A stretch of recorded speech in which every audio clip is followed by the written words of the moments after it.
There is no doubt that one of the major concerns of the average Nigerian is the level of poverty, the level of life being at its lowest ebb as we speak at the moment, particularly with the end of season activities. Things are quite expensive, and that is not all connected with how the economy has been in recent times. Well, from a recent report published by the World Bank, it came up with the findings that it would take the North about 40 years to level up with the South.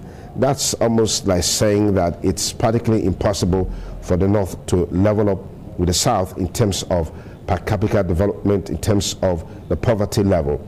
Now, to what extent are those who are vying for political offices engaging these issues in such a way and manner that we can have a respite at the end of the day, we can have a hope that ultimately these issues will be addressed? The numbers as it relates to poverty level in Nigeria is really, really frightening and quite disturbing. But there is no end in sight. And to a large extent, we want to know how presidential candidates have engaged this issue so far. Well, joining me in the studio is a politician and also an author, a public affairs commentator, Bishop Akalame. Bishop, thank you for joining us. Good morning, International. Good morning, viewers. I'll be having an economist and a statistician joining us in a moment, Destiny Owabu. But let's get the conversation started. The issue of poverty has continued to be at the front burner, particularly when we look at the realities on the ground. The economy is in shambles. Prices of commodities are skyrocketing, even though we know that has become a recurring decimal over the years. What is your take on how we have gotten here, against the background that over the years we've had the privilege of having access to untold wealth, particularly from the oil boom, particularly from oil sales and all the resources that this country is blessed with? The windfall from oil in the time of Babangida, all the proceeds that came ended in private pockets. That is why you see that today the lamentation has not ended. It's even getting worse, because when we have leaders who do not know how to solve the people's problem, what do you expect? Poverty, suffering, agony, frustration. That is where Nigeria is today. This garment of pain cannot go, cannot put it off until we have good leaders who have what it takes to solve our problems. Now, each time I think about the situation in this country, I shed tears. You know why? How can we be in a country blessed by God with abundant resources and Nigeria is still suffering like this? The problem we're having, the bane of our problem, is bad leadership. You cannot tell me that these people do not know how to solve our problems. And what they do is to how to trigger the suffering and the pain of the people. You know, one reason why we are suffering like this today is the hikes in the fuel price in Nigeria. You want to tell me that they don't know? Even the International Monetary Fund have posited that the increase in the price of fuel around the world may lead to what? Inflation. And lead to what? Low growth in all countries, but in the world. Yeah. Now, how will you buy a liter of fuel, 250 naira, and you are a motorist? You load there from here to Onitsha. When you used to buy 5,000 naira fuel, now you not triple it. And you see expect to charge as low as 1,500. That is why those who trade, who travel out of the state, when they spend their money, they even their capital, most of their capital is not going to transportation costs, the hotels. So the poverty will not stop until Nigeria will begin to do what is right.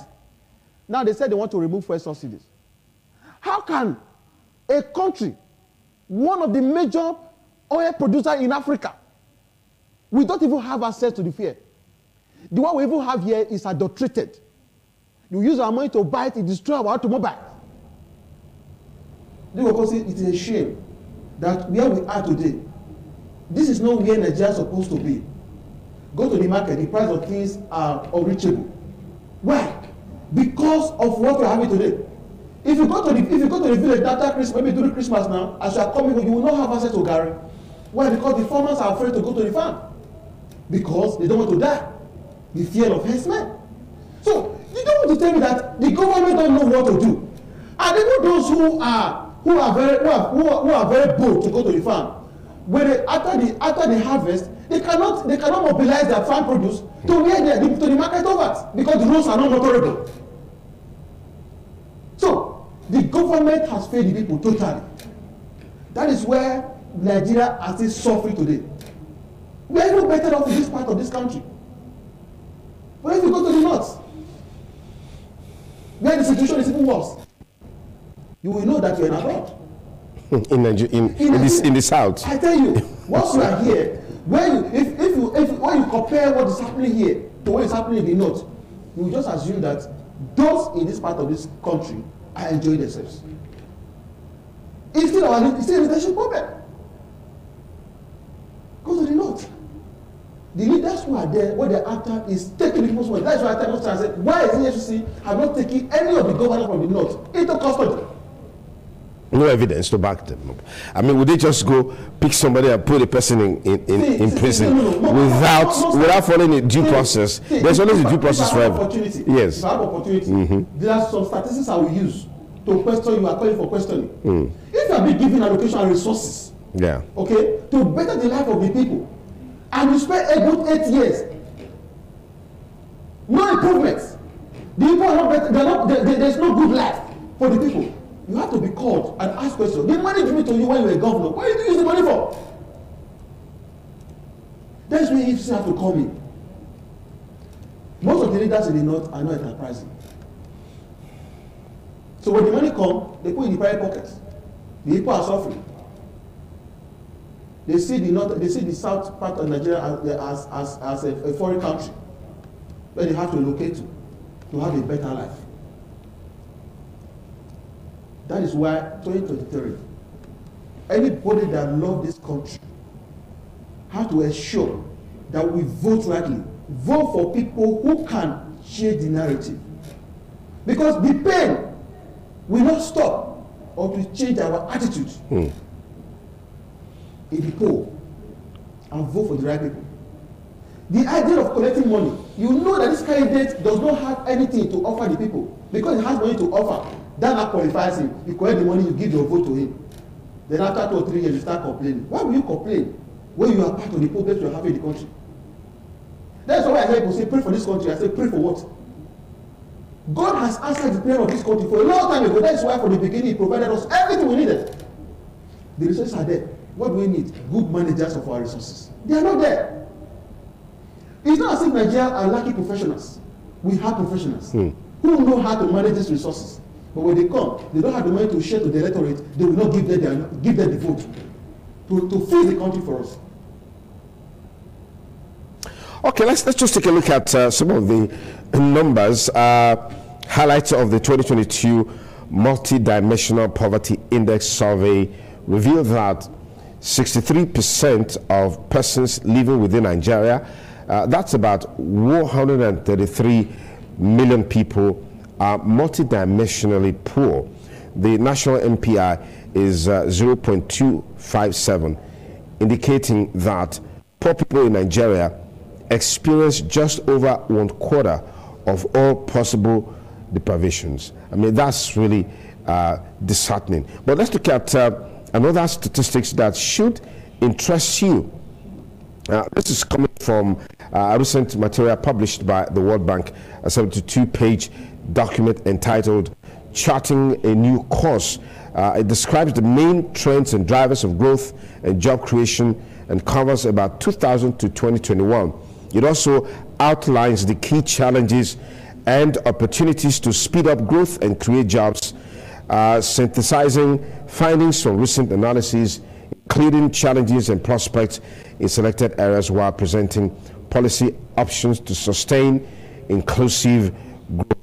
Now, the highlights of the report shows a huge gap between per capita levels of northern and southern states, saying that the poverty rate is almost 20 times higher in Sokoto State, the state with the highest poverty rate at 87.7%, compared to Lagos State, the state with the lowest poverty rate at 4.5%, while quoting 2018-2019 data. All of this shows to you that where we are as a people, it's really, really disturbing. But it brings me to the real key question, which has to do with, this is the penultimate year before the 2023 election. What is your assessment of the level of engagement on the issue of poverty by our presidential candidates? They are not even speaking to issues, and it's called for great concern. What they are just engaging themselves is campaign of calumny, attacking themselves, abusing themselves, instead of talking to Nigerians what they intend to do, why they should be voted for. That is the problem we're having. If you are contesting an election, there's need for you to tell the people why they should give you their votes. They are not doing that. If you see them gather, when they discuss, they will pick a particular special candidate and begin to go into what's called character defamation. Why the people should not vote for that candidate. They will not tell the people why they should be voted for. That is the problem we have in the country. To me, in my own assessment, none of the presidential candidates have convinced me why they should be voted into power. The agreement is not there. I heard one of them that who said that the North is going to be a place for him where he can use to develop the country. I look at him, how is it possible? Where Boko Haram bandits all over the place. Today, most of the northern people today, they are in IDP. Called security. The only place they go to get money is the farm, but they can't even go there anymore. Now, election, the time for the election is highly imminent, and yet the candidates have not been able to convince the electorate why they should be giving their votes. They are not speaking to issues. That is why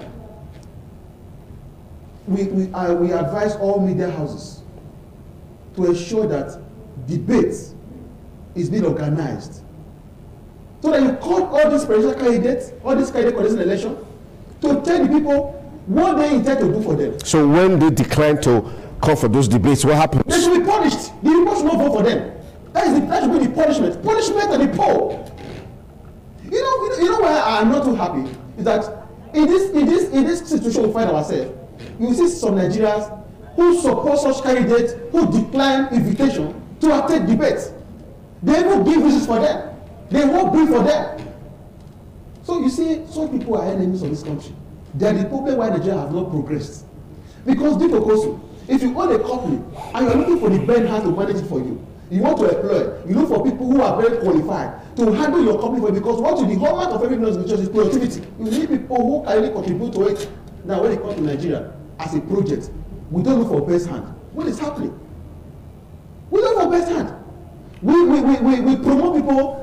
We promote people with sentiments. Because the candidate is from my party, whether he can deliver or not, let me promote him. Because the candidate from my party, whether we like it or not, he's going to be there. That is why today Nigeria is going backward. We're not progressing. Most of the countries today who were very behind us a long time ago, they have overtaken us. Even the oil production, because of our mindset, we are too materialistic, and so many of Nigerians are thieves. Look at our oil. They are stealing it. And I ask the question, between the cartel accounts and the elite, who are stealing the oil? They complain. The minister of petroleum complain. The NNPC complain. I ask them the question. You can see with your optical eyes the people who are stealing this oil. You cannot say anything. Today we cannot meet with what OPEC production quota. Now the issue that's going on between Russia and Ukraine, Nigeria will have taken advantage of it to make a lot of money. We can't even do that because we cannot meet up with OPEC production quota, because some people are stealing the oil. Who are those people stealing the oil? The elites, and they know themselves. They deceive us with subsidies. when they say they wanted to maintain our refineries, to cushion the effects of what will come with deportation of fuel. Now till today, none of the refinery is working. Now they have not finished anywhere. They said they want to withdraw what? The fuel subsidy. How will you remove the fuel subsidy when you have not solved the problem? The panacea is to solve the problem, ensure that our refineries are working, so people will be happy. We cannot begin to suffer like this when we have solutions. That's why I normally say, if we must have solutions to our problem, we need professionals in leadership. People who can think out of the box. Professionals. In every election, we need professionals. People who understand the dynamics of the economy. People who know how this thing runs. But the politicians don't like the professional because they say the professionals don't understand politics, how politics is run. When they come with this mindset and mentality of professionalism and they bring it into politics, the politicians are, edged out, they are sidelined, they are shortchanged in the whole process. Everybody's a politician. Even your wife at home is a politician. If you've been able to convince you, as we are leaving the office, convince you to collect money from you, giving you some reasons why you should do that, and he succeeded, he's a politician. We are politicians. But what I don't entertain is the bad ones. We should allow them to go. When a professional comes in, they will go. You see, a man cannot give what he does not have. No mother could not have it. The worth of a man is not in the size or your bank account, the kind of car you drive. The worth of a man is the function of your mental assets, your mental resources, what you have inside of you, what you can offer the people. Then when you can find out. So, if you don't have professionals, manage those offices that can transform lives in the country, then how can we progress as a nation? Okay, let me just take a break here. Before that break, just to give you more of some of the statistics available, that between 2001-2010, Nigeria ranked among the top 50 fastest growing economies in the world with an average annual growth rate of 8.2. However, the hard-won income gains from the 2000s evaporated between 2011 and 2021 due to the lack of deeper structural reforms, global shocks, conflicting macroeconomic policies, and increased insecurity percent, the document argues. But we'll engage that with Destiny Owabu, who will be joining us in a moment. Please stay with us on TMI. TMI, every opinion counts. Okay, we will bring that promo to you much later. But I've got Destiny Owabu with us here, an economist and a statistician. I read part of a document released by the World Bank just last week or so, that between 2001 and 2010, Nigeria ranked among the top 15 fastest growing economies in the world. At some point, the fastest growing economy in Africa. All of that has frittered away within such a short period of time. We are now the capital of poverty in the world. The North will take 40 years before they catch up with the South, even though the South are not even finding it easy. Mass exodus of the brains, the eggheads from the country to foreign country. I just read this morning the next set of people now joining are teachers. Give us your perspective on all of this. Yeah, I think, like I said, when you are dealing with a country, you must look at the problems institutionally. You know, there's the poverty situation in Nigeria is twofold. Now we have the person factors and the institutional factors. Now Nigeria was growing at about 6 to 7 to 8% in the upper 10 years. Why couldn't we translate that to growth? Because we did not have institutions to capture it. Because when a society is growing, the institutions that support growth must be developed within that process. The capital market must be developed, the exchange system must be developed, commodities market must be developed, the banking system must be developed, and all that systems that capture, that have the power to grow the economy must be developed. But we didn't do that. That was also the time too that there was massive corruption in the country. A lot of leakages was happening in the public sector. And so what happened is that we thought it was going to, like somebody said, when the music stopped playing, then people stopped dancing. So it was music as at that time. We didn't see the evil day coming. And then now we are in the bottom of the economy now. Why? How do you deal with 200 million people with small person solutions. You need big institutions to do that. For example, I said only one corporation. I have said it many times on this program, like Volkswagen. Volkswagen employs over 300,000 workers. Okay? Only McDonald's employs over 57,000 workers. It has over 50,000 branches. To deal with big unemployment problems, you need big institutions, powerful institutions that are able to suck a lot of people out of the economy, out of everyday small jobs, into what we call regular standard jobs. What we have now is millions. We have about 19 million kiosk kind of businesses in this country. And these 19 million kiosks, they are increasing the cost of production because it's like in a street where we have 300 people, all of them have generating sets. It is expensive for 300 of them to have generating sets. Just put a power plant or a transformer in the middle and connect all of them. The average cost will come down, and then the benefit to the community will go up. Okay. So what we are dealing with, we are solving institutional problems with small carrot approaches, like using small businesses and things like that. And the policy of this administration is also helping. They are using what we call social palliative methods. The idea is to stop the poverty from becoming worse. And so what do? They give millions, billions of money out to people, and they hope that will take away poverty. Whereas I've said that before, what we should do is not poverty alleviation, but wealth creation. Okay. Because when you focus on poverty, there's a law. When you focus on poverty, poverty does not go away. We call that immiserizing growth. You are trying to take away something, and you forgot that there's a cost to that thing. Which you have not addressed. Which you have not addressed. There's another concept called wealth creation. When you try to create wealth in people by developing their skills and their potentials, you unconsciously take away poverty. Okay. The more bold approach is to deal with the unemployability of Nigerians. We have two major problems in this country. We have unemployment and unemployability. The unemployment is a ripe problem, but most Nigerians are not employable. They don't have the skills to function in a 21st century economy. For example, like I tell you, there are trillions of dollars flying in the international space. Why do you think Nigerians need to run away from Nigeria to go abroad? Where most people in developed world are from their countries are tapping into the global exchange. If you know how to use computers, for instance, you know how to write simple programs, you can be employed in Google while writing in Nigeria here. So you don't need to travel. You don't even need to travel in the first place. The reason we are traveling is because we need a geography-centered wealth. What we need is not a geography-centered wealth. We need a people-centered wealth. Okay. And that's why I like the policy of this current administration in Edo State, for instance. I'm not a politician, but I like the fact that the government is driving towards technology. 2 weeks ago, I attended a tech conference, and I saw a lot of people, young Edo people, coming up into the tech space.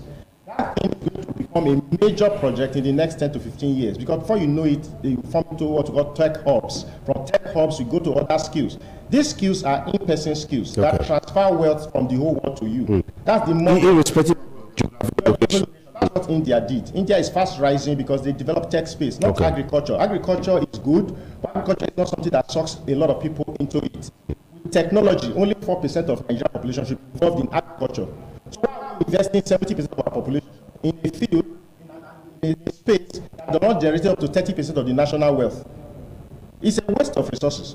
We have population. What we should do, 65 million Nigerians are young, between the ages of 30 and 40. What we should do is to power these people to develop their mental abilities. If you check people that are jackpotting out of this country, they are doctors, they are engineers, they are the educated, the skilled workers. Why did they not carry the farmers? Why don't they give farmers visas? Why don't they give other things visa? Why did they give our best, doctors, nurses, and others? Because those are the things that transfer wealth in a country. And so they're even taking the small wealth that we have to their developed countries. That requires a national plan. For you to solve Nigeria's problem, you need thinkers, think tanks, the brightest minds. And unfortunately, we're not talking about that. I was listening to a presidential candidate the other day, I don't want to mention names, who looked at the statistics issue and said, "Now statistics will go chop." That's a presidential candidate in the 21st century. Okay? A presidential candidate said that. Said on live TV. No, but I mean, there's talking about another president. Because we need to name names so that people can have the basis to engage these people at the election. Yes. Referring to another candidate. Yes. And he said the guy is always talking about statistics. Now, statistics will go chop. That's redundant of a 21st century person who is going for a presidency. Because according to basic economics, Peter Drucker, the management guru, says anything you cannot measure, you cannot improve. Anything that you cannot measure, you cannot solve. You cannot even manage things that you cannot measure. Statistics give us the guides to be able to know what we are solving. It's like you are going to treat yourself and you don't do small diagnostics, you don't even know what they're treating. Nigerians are running in the dark. We don't value figures. We don't value education. We don't value the implication of figures. Yeah. As an economist, I am worried when I read the statistics. Nigeria is a time bomb waiting to explode. They don't understand that. 210 million now. By 2050, Nigeria will be 400 million people. These 400 million people will need houses, they will need roads, they will need schools, they will need jobs. We are not even looking at that. You think those figures are not figures. The figures are human beings. You know, when you put it as rates, you put it at rate of growth. You know, people just say 35% of Nigerians. Do you want to say it's very beautiful? Yeah. We are talking about over 90 million Nigerians who cannot feed their families, who need to take care of their family's health. No education. I mean, National Bureau of Statistics, we're talking about 133 million people are multidimensionally poor. That's about, Yes.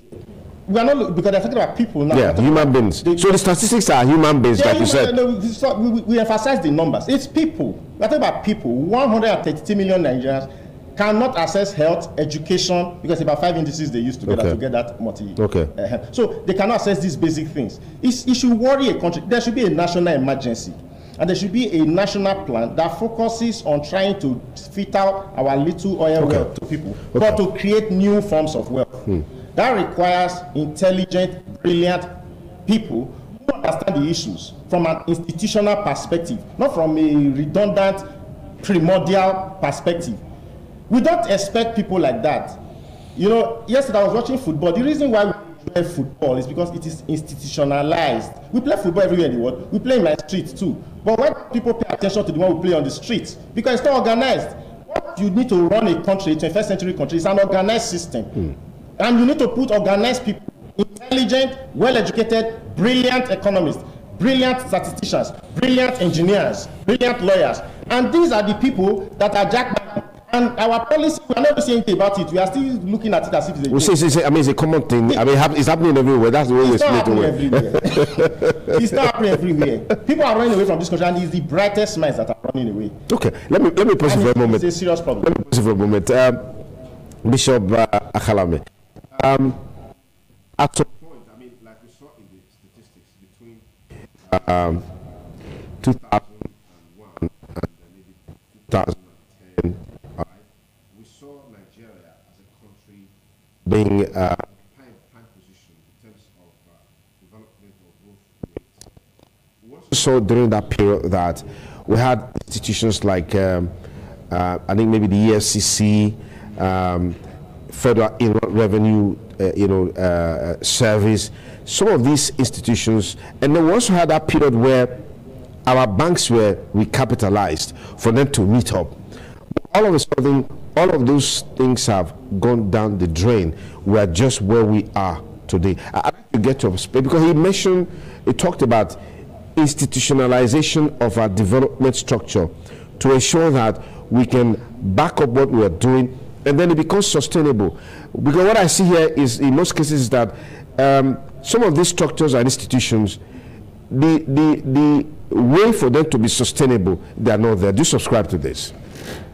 That of Nigeria is a different situation. He said something very good. You're talking about institution, but you see, in Nigeria here, we prefer to develop individuals. We make individuals than institutions. Even when we have them, those who are there cannot function independently without reporting to those who establish those institutions.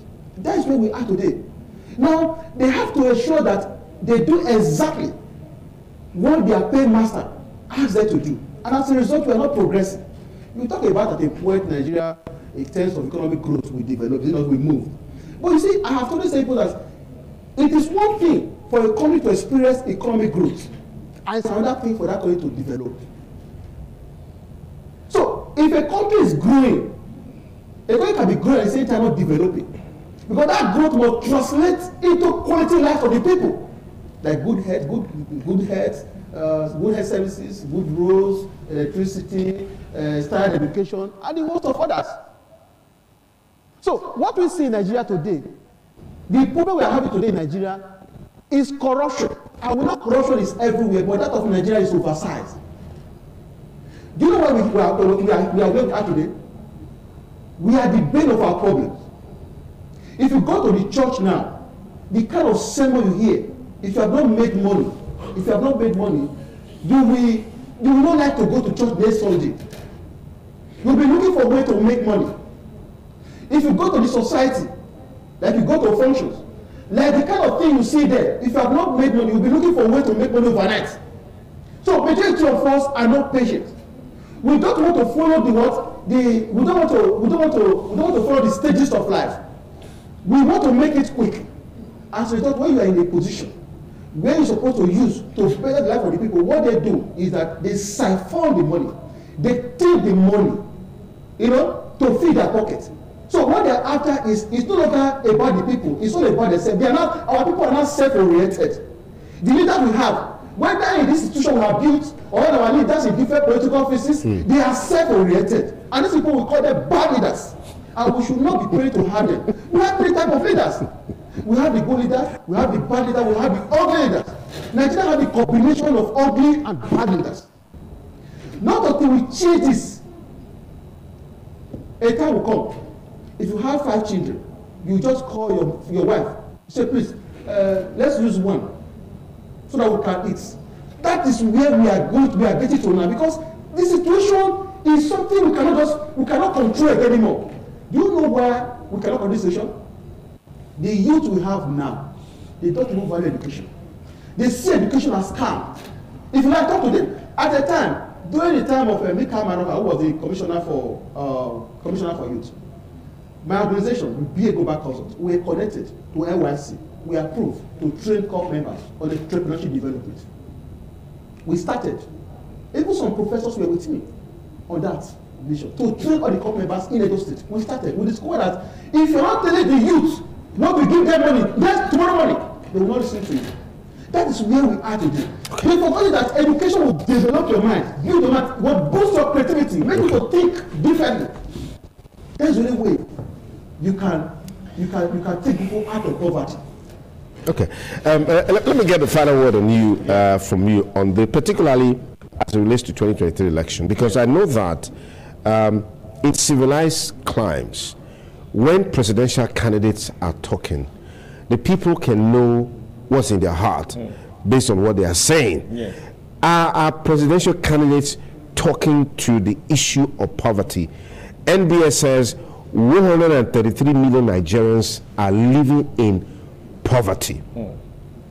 And then you have more poor states in the north compared to the south. He said just now that when you compare poverty in the north to the south, it means that in the south we're probably abroad. Let's put it that way. Yes. Let's get a perspective on this, because we've had more leaders at the national level from the north. Yeah. And then when you look at some of the volume, the quantum of resources going to the north by way of allocation, and then this poverty level is staring at our face. I mean, it calls for serious concern. Yeah, I think, that, like I said, is the problem. The problem is education. Simple. The education level in the south is 4 times more than that in the north. There's a direct relationship between education and development. When we're talking about development, we're not talking about money, making money. To make money is easy anywhere in the world. To make money grow itself is a difficult thing. You need institutions. That's why in economics we talk about structural transformation. What's structural transformation? The way we do things must change, must evolve. For example, a country where the richest people are the following, I want to mention them, will never be rich. 1, politicians. 2, pastors. 3, singers and dancers. 4, comedians. A country where those class of people are the richest will never progress. This is the reason why. This is how it's supposed to be. Businessmen are the richest in any sensible country. Businessmen reward these people from the money that they make. So what we need is mega companies, such that they now become donors to society. When you hear those people, rich stars in America, what makes them rich is the companies that is backing them up. The Ford Foundation. The Ford Foundation and things like that. So the institutions are what generate wealth. The other ones circulate wealth and maintain it. Do you understand? Music maintains wealth. It doesn't generate new wealth, unlike productivity, machines, and creating. Somebody creates a laptop, is creating a value that we can touch, a tangible value. A person who talks and makes money from talking is simply circulating value. It's not creating new wealth unless there's a backup, something like this. So the agricultural industry must be developed. Okay. Then the processing industry must be developed. Then the services, where most Nigerians like to play, depends on the primary and the secondary. That's institutional changes. We need to, for example, we need to reorganize our society such that, one, to be a businessman is more interesting than to be a politician. Yeah. For example, look at the world's richest people. Bill Gates, he has never done politics, but he's one of the world's richest. Elon Musk, you know why? Their system is organized in such a way that if you have intellect and you can create a social problem, the society rewards you. Yeah. But if you check the people that are rich in this country, they're either connected to power or they are rent seekers, or they wait for other people to make money and then circulate it for them. And so our country is not structured to generate wealth. It's structured to immiserize people. In other words, we just like people making money. Like, for example, I talk about the capital market. If you check about these criminals, these young boys that are making money on the internet, guess the first thing they try to do is to spend it. But if they were in the developed countries, after doing fraud, you want to do fraud, you want to keep the money, there's a stock exchange to keep it. There's a 401k plan, pension fund. There are insurance companies. There are many companies. If you have $1 billion, you can afford to sit at home in a developed country and give it to an investment bank, and then they will filter your money for you. You will sit down and be receiving cool cash. The institutions are there to generate and return the wealth to you. Yeah. But here, if you have money, even if you are worth 100 million, you are still afraid. Because you are afraid. That's why they keep stealing. You know why politicians keep stealing? No matter how rich you are in Nigeria, there's still this fear that you'll be broke in the next 5 years. And so you need to steal more. But in developed countries, you can put money. I can put money in Microsoft, for instance, and watch another 15 years. You get returned. Yeah. The people who invested in Apple when about 30 years ago, they are all billionaires now. Today. Some of them bought 5. You know, that's institutions. Yeah. What's happening to our stock exchange? How come it has been 14 trillion to 20 trillion in the last 20 years? We should be hearing over 1,000 trillions by now. In 30 years, our stock exchange did not double in size. And I said in my final year paper in school, I wrote on the stock exchange of Nigeria, the volume of transactions in that stock exchange is what goes on in the New York Stock Exchange every 5 minutes. That's our annual volume of transactions in our stock exchange. In 5 seconds. It's what moves in the New York Stock Exchange every 5 minutes. So are you getting what? Because we're talking about institutions. So what government should be doing is investing in institutions. There's corruption everywhere in the world. Absolutely. Yes, what you should do, you need thinkers. We need to look at, like what Soludo did that time. You talked about that's institutional development. We had 89 banks. The total consolidation was just 2 billion. He said he went to South Africa, and the smallest bank in South Africa was bigger than the biggest bank in. So he brought out a solution, an institutional solution. We merged these 89 banks into 25 banks. And then we saw what our banks could do. For the first time, UBA, a Nigerian bank, is opening branches in the US and in the UK. Zenith Bank rose to a $10 billion bank because of consolidation. Big solutions. And guess what happened between 2014 and 2017? There was massive employment in the banking industry during the consolidation. That's how you solve the problem. You don't solve big problems using small. If I had more time, I certainly would have loved to continue with this conversation, but let me thank you, Destiny, for always being here. Bishop Bakala, thank you so much for coming. Well, Solomon and I will be here, Kings, to do Breakfast Sports, and then Praise and Favor will be back here with me to cap it up on what's trending. Stay with us on TMI Monday. We'll be back with you in a moment.